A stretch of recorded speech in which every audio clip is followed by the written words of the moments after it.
I remember the night of December 4th as though it's happening live. My girlfriend of 6 months and I were out for a drive. In my recollecting mind, I never meant to contrive, but conviction demands of me a more honest deep dive. We drove to a wooded area just outside of town. The only sound around was my lips falling to a frown. My girlfriend sensed the angst and asked, "Honey, what's wrong?" I didn't miss a beat as I delivered the same old dance and song about how I'd been waiting so long and trying to hold on strong. She gave in. The manipulation worked that night, and for the splittest of split seconds I flew kite height. But in that very instance I also sacrificed my sight and robbed my future wife of her God-given divine right. I remember this pretty girl with blue eyes and a dimple who said drugs were liberating, not evil or sinful. She showed me a tiny pill about the size of a thumbnail and promised if I swallowed it whole my mind would set sail.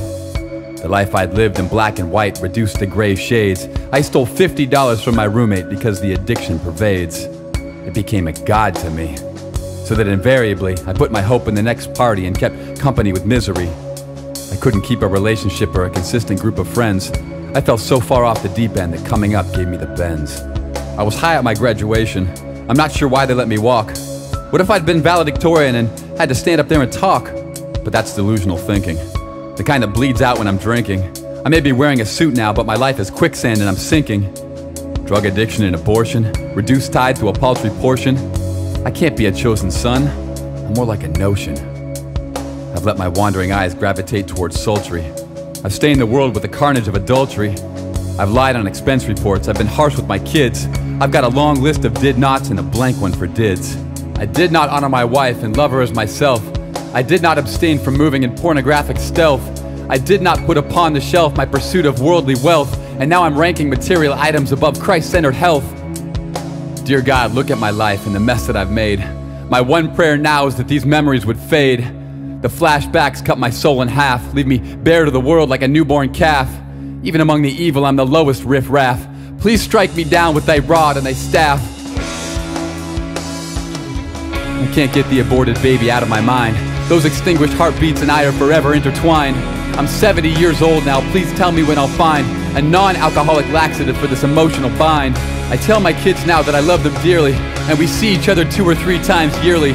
But it's clear to see there's no space for me between their heads and their hearts. In the sunset of my tapering life, they're just actors playing parts. I know that a lifetime of decisions created these divisions. I know the Son of God has risen. Sin is still the bars to my own prison. Please, God, put these rusty nails through my dirty hands and secure the cross so that it surely stands tall beneath the weight of my earthly transgressions. My life from my sin, let that be my legacy lesson.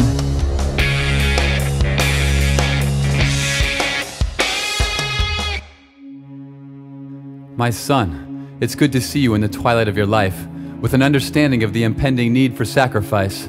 But I have to insist that you release the tools of crucifixion. When you're sickened at the pharmacy, do you fill your own prescription? I know your heart, mind, and soul in the remorse of your life's affliction. But long ago you put your faith in me, so now follow my diction.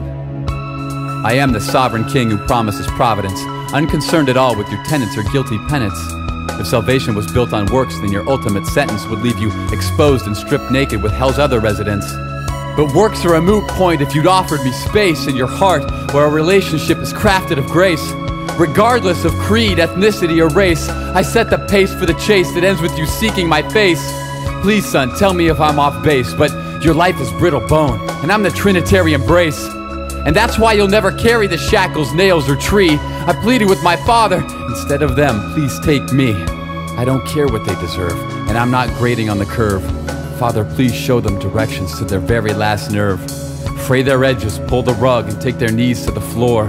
To my people, I'll be famous as I show them I adore every sinful cell and every rebellious choice, and every time they decided to ignore my still small voice.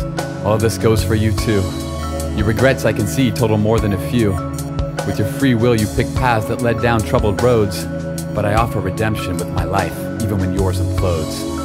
Your aborted child is currently keeping company with me. That's a gift you'll have to trust your mind's eye to see.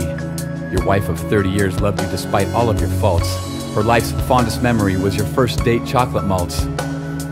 And know the people you wronged with clear conscience, and the eyes you flooded with pornographic nonsense, are forgiven too with repentance.